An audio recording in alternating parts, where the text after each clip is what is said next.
Nyamateka Yifura mu binyamakuru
duhagaze gute mu rukundo dukunda abana Imana yaduhaye, duhagaze gute mu kubitangira, duhagaze gute mu kubatoza gukunda umurimo no kunoza ibyo bakora bijyanye no kwirinda ubunebwe no guhushura.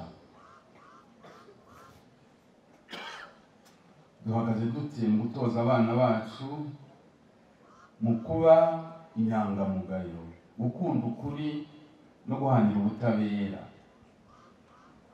n'izindi ndangagaciro ziranga umukristo, n'izindi ndangagaciro ziranga umuntu muri rusange, umunyarwanda ku buryo bw'umwihariko. Abana bacu bahagaze bate mu bijyanye no kumvira ababyeyi cyangwa se ababarera?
amashi menshi ni muntu, amashi menshi Imana ni muntu.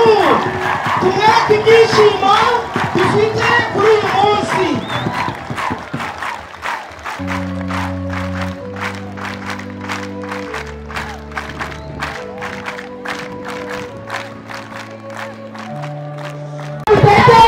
Amashi kuri Mutete, Mutete munyarutse Mutete.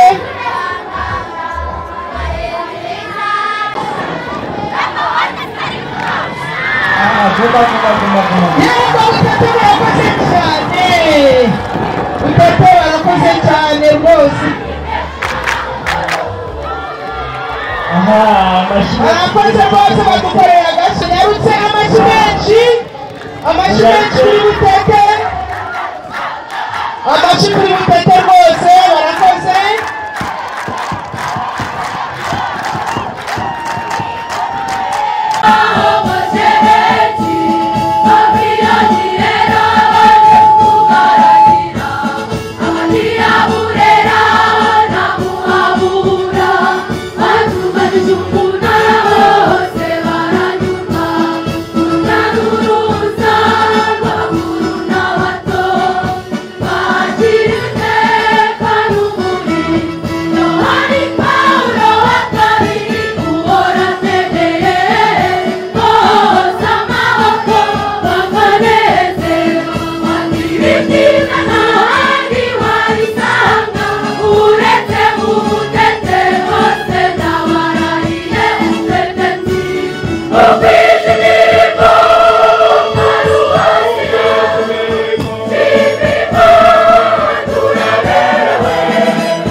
Kiliziya Gatolika mu gihe maze gitoya hano muri Majyaruguru nasanze ari umufatanyabikorwa wa mbere ukomeye cyane mu burezi. Nkaba rero Minisitiri yamye ati mu bintu uri buvuge cyangwa se ubibabwire ushimire cyane Kiliziya Gatolika. Nyakubahwa Musenyeri ndagira ngo rwose mwakire ubutumwa bwa Minisitiri yavuze ati bashimire kandi arabizeza nawe ubufatanye mu murimo wo kugira ngo turere igihugu. Abashyitsi ahandi dukomereje ikindi cy'ibirori byacu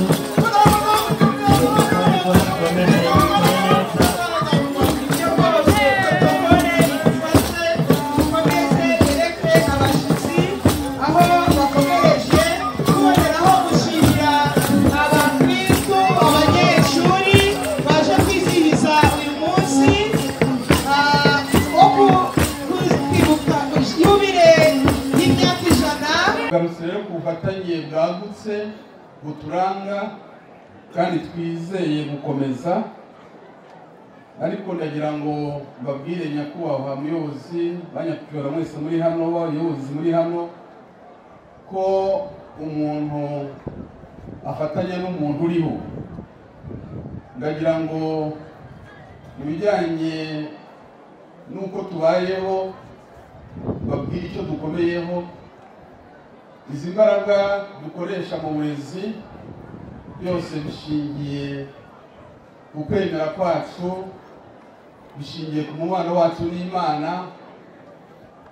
Umutima abo bose bitanga mu burezi gatolika bakorana ubutumwa bishingiye ku mubano bafitanye n'Imana.